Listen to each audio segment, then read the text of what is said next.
Hello everyone and welcome back to another AFK journey video. So today is an unfortunate day for the no Baelran players, and I'm also one of those no Baelran players right now.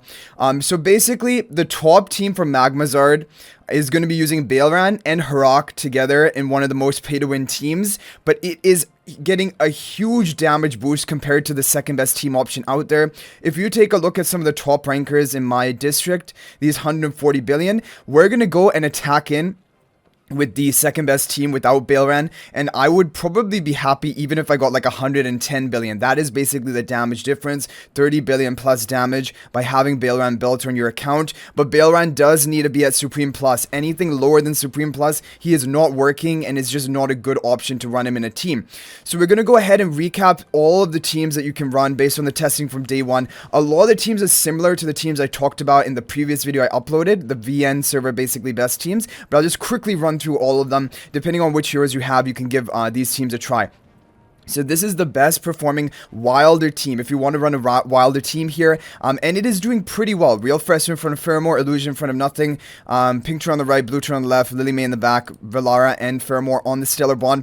Now as for Velara level of Ascension, this one can work even if she's at lower Ascension. You can try it, and this is using the 20 faction talents for the Wilder team. Basically that is the best Wilder team we have. Apart from that, for the Lightbearer teams, the best ones are going to be using Walker. So I'm going to show you the two different Walker formations. Here we have the first one with Walker. You're going to want to have ideally 20 faction talents of Lightbearer, but 10 can technically also work for this one.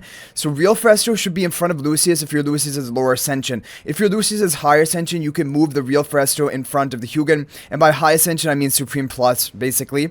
Illusion in front of Blue Turn on the right, Pink Turn on the left, Walker behind the Hugin with the Dragon Roar spell. Very good Walker team, but there is an improved Walker team come up with by Reinier recently today, basically. And it is using Velara. It can work even at lower Ascension of Velara. So you should give this a try with the 20 Lightbearer faction talents. Hugin in front of Walker, Sinbad just on his own on the tile.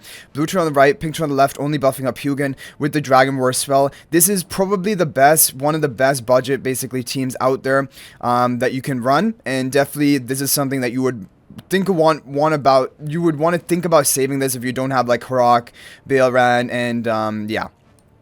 Okay, so next up we now have the other better teams. So this is the first Celestial Hypogean team, and this is actually going to be a mirrored image of the team I showed you yesterday, which is going to be basically one of the best and actually the best team if you don't have Harak and you don't have Baelran. Now it is using Reinier.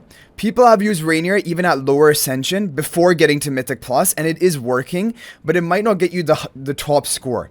If you have Reinier at Mythic Plus, it should be a bit better for you, this team, and you should end up getting a bit of a higher score. And this should be your best option if you don't have Harak or Baelran. Pink Turn on the right, Blue Turn on the left, Velara on the Stellar Bond. You have Fermor behind the Velara, Reinier in front of the Real Fresco, and Illusion Fresco on the other faction talent tile. Make sure you have 20 Celestial Hypogean faction talent tiles if you run this team. Now we are going to move on to, before we have a Baelran team here, so this is going to be Baelran. Baelran is going to be behind the Fermor on the faction talent tile, and on the left side we have Real Fresco in front of the Illusion. Illusion Fresco will be on the other faction talent tile. Blue Turn on the right, Pink Turn on the left, Fermor and Velara on the Stellar Bond with the Dragon Roar artifact. This is going to be basically a no Harak Baelran team, but really if you want to get the top scores of today, you have to use both Baelran and Harak together. This team is not even going to be, generally speaking, as good as just the solo Harak team. So now we have the solo Harak team. For a lot of players, this is going to be the top team option. For me as well, this is going to be my top team that I can run because I don't have Baelran. And like I said, if you do not have Baelran at Supreme Plus or higher, the Baelran is not going to work well. And so this is going to be your best team option, assuming you have Harak. So Harak on the faction talent tile along with Real Fresco, Illusion in front of the Velara, Blue Turn on the right, Pink Turn on the left, Velara and Fermor on the Stellar Bond, Fermor buffing up Harak. So there's a team I'm going to do my runs of, but I just want to show you the final team, which is from Hoshi and has been modified by Aimer. This is basically going to be the all-time best team. So Real Fresco in front of Baelran on the faction talent tile, Harak on the other faction talent tile, Blue Turn on the left, Pink Turn on the right, Illusion Fresco in front of Velara. And I have a replay of this of one of my top rankers, which we're going to take a look at as well so you can see the team in action. But now we're going to go ahead and do our attacks with the solo Harak team, no Baelran. I have the 20 faction talent tiles. Leveling up is going to be very important. Leveling up your heroes beyond level 800 kind of gives a break point in terms of the damage you can get. That's what people have noticed today. And also crafting your equipment up to that higher tier. Like, for example, the key heroes here are going to be Faramore, Harak, even Velara, because her stats also come into play. So if you can craft their equipment to increase their attack, basically, it is going to increase your overall score for this Primal Lord attack that you do.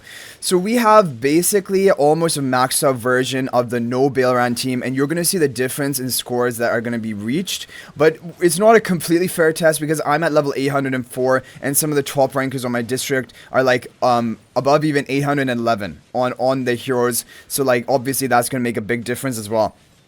But like I said, I would be happy even if I can get 110 billion. I'm really happy with a score like that. And I feel like it's basically as much as I can hope for this Harak type team. So we got 112.8 billion damage, which honestly, we're in rank 8 position. I will honestly take it. Look, if I can just somehow, without recruiting Baelran, manage to hold and remain top 20, I would be really happy. But it will depend how many people are going to recruit for Baelran on your district. Now we're going to go ahead and take a look at the replay of one of the top players in my district, which is going to be right over here. You're going to have Harak and Baelran. Look at the damage from both of them, over 60 billion damage.